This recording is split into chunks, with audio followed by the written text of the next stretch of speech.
नमस्कार।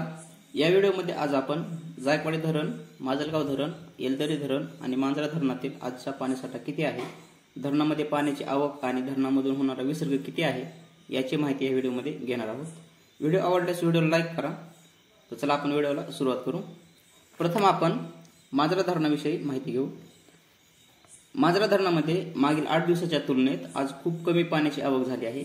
आकडेवारीमध्ये पाहायचं म्हटलं तर धरणाची एकूण क्षमता 224.09 दलघमी, पाणीसाठा 178.6, टक्केवारीमध्ये 74.37% धरण आज भरलेलं आहे। मागील वर्षी 24% फक्त धरण भरलेलं होतं। आजची पाण्याची आवक 47.63 क्यूमेक्सने चालू आहे। जर विसर्ग पाहिला तर विसर्ग 0 क्यूमेक्स। पुढील धरण येलदरी धरणासाठी आजची आनंदाची बातमी म्हणजे धरणातील वरील बाजू झालेला चांगला पाऊस आणि त्यामुळे पूर्णा नदी ओसंडून वाहत आहे। येलदरी धरणातील पाणीसाठा झपाट्याने वाढत आहे। आकडेवारीमध्ये पाहायचं म्हटलं तर धरणाची एकूण क्षमता 934.44, आजचा पाणीसाठा 702.36, टक्केवारीमध्ये पाहायचं म्हटलं तर 71.24% धरण आज भरलेलं आहे। मागील वर्षी फक्त 60% धरण भरलेलं होतं। आवक जर पाहिली धरणामध्ये तर 87 क्यूमेक्सने आवक होत आहे। विसर्ग 300 क्यूसेकने विसर्ग होत आहे।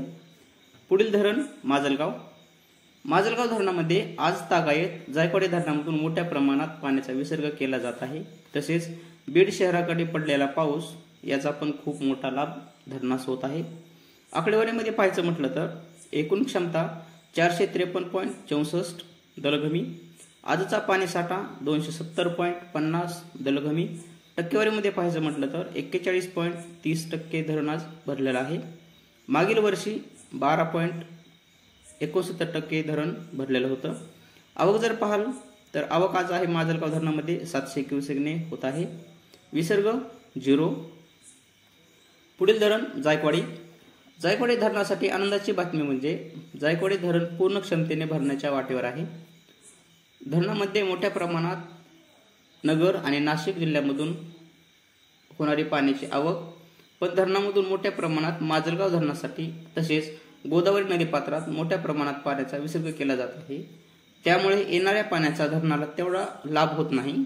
आकडेवारीमध्ये पाहायचं म्हटलं तर एकूण क्षमता 2909.04 दलघमी, आजचा पाणीसाठा 2851.16 दलघमी, टक्केवारीमध्ये पाहायचं म्हटलं तर 96.11% धरण आज भरलेलं आहे। मागील वर्षी आजच्याच दिवशी फक्त 32% धरण भरलेलं होतं।